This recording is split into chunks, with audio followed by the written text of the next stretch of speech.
ए गरा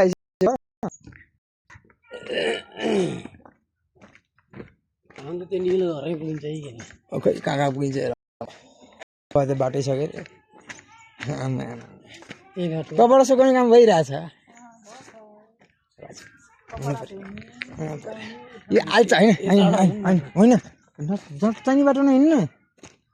चाहिने बाटो पो हिँड्नुपर्छ त यार चाहिने बाटो हिँड्नु पऱ्यो नि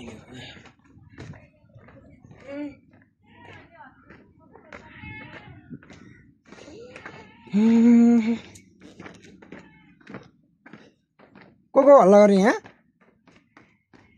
ल पसल त सधैँ बन्द हो के हो यस्तो पाएर किन बन्द राखे ल अनि बाबुहरू खोइ त नि यी बुढालाई पनि खत्तम बनायो यी बुढा पनि कस्तो यस्तो बेला नि कस्तो रोग लाग्यो यसोपछि त खत्तम भइहाल्यो नि ए पुन्टु त हात नि एकचोटि त्यहाँ पुन्टु ल नानीलाई माथि बिहामा गएर आएको नि यसो झर भनेर बिस्तारै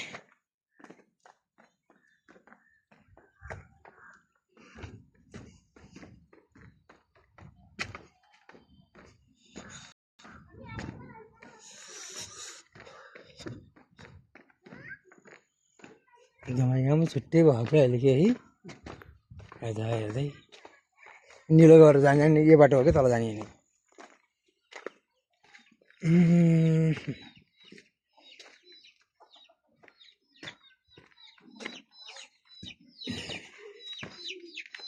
हो मिजु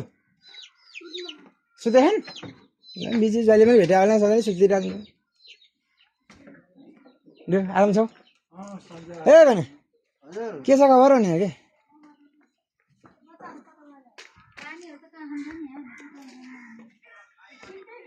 अनि आराम हुन्छ नि माथि यसो भुल्छु गरेर आयो अनि दोस्ती ओह लाउरे मान्छे कहिले हुँदैन लाउरे नानी के छ ठिक छ नि एकदम ठिक छ दाजु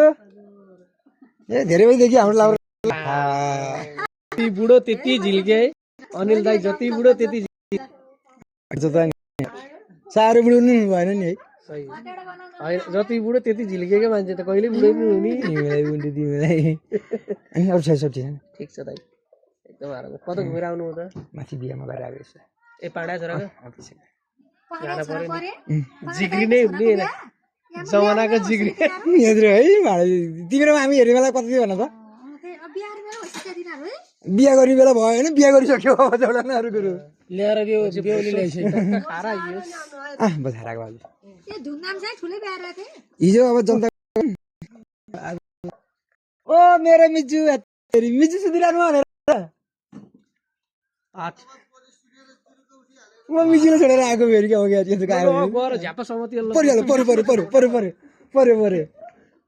अब हुर्किया गाउँ हो नि त है त्यो हो नि तेरी खाइखेली गरेर मान्छे हो नि त जे भने अनि मिजु हे तेरी होइन म त हजुर मजाले सुतेर गर्नु कि भनेर अनि तेरी अनि मेरो भाइ मामा छोरा अनि म त बिहान अलिकति बढी भएछ पऱ्यो सुतेको भर्खर उठ्यो त मिजुले बोल्या सुने जस्तो लगाएर कसले बोला भनेको मिजुले जुरुका पऱ्यो आएको बेला बोलाउँछु नि तपाईँलाई कता माथि पानीको बिहामा घरै पानीको बिहामा गएर ए आज भेट्थ्यो कतिको राम्रो भयो कि एकदम राम्रो एकदमै कहाँ चितामा हिजो आउनु पाइएन भयो देखेर आज यसो म त मिजुले बोला जस्तो कराउने तेरिका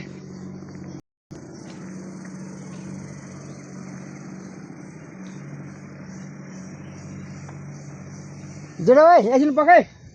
म जेठोलाई भेटेर आउँछु ओ भाउजू मेरी भाउजू कति राम्री आहा आरो हुन्छ नि बिहा कहिले म डाँदा आएको त्यो गरेर अनि धेरै राम्रो भयो नि अहिले त त्यही घाँटीको अनि आँखाको अलिकति हो अप्रेसन गरेर त आँखाको घाँटीको त्यो छाला उम्रिएर उ भएर छ अनि त्यो गरेर अप्रेसन त्यो नसाबाट नसा जोडिएर आएको क्या अनि त्यसले गर्दा खाने उसमा पोल्ने यता त हुने अनि त्यो अप्रेसन गरेर भएर अहिले ठिक हुनुहुन्छ अहिले धेरै राम्रो पऱ्यो पऱ्यो जो पनि बेलामा भनौँ न बेलामा उपचार गरेको बेलामा त्यसले गर्दाखेरि ल यसो भाइसँग भेटेर आउँछु नि त म अन्त ठुलो छ त अनि तँ त कान्छु अझ तँ कान्छु अझ ए हाम्रो भाइहरू लम्बाउँ क्या त म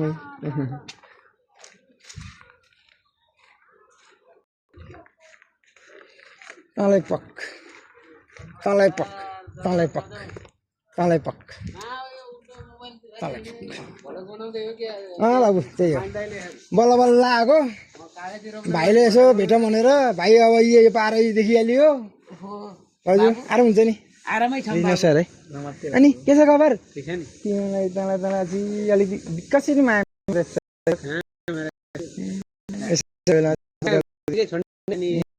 काम दुर्तको अनि मैले खाइदिएँ नि कैची जाइ दुईटा चाहिँदैछ हामी त 15 मा जानु भयो ठिक छ पऱ्यो पऱ्यो ठिक छ ए यतिको पछि भइहाल्यो नि भाइ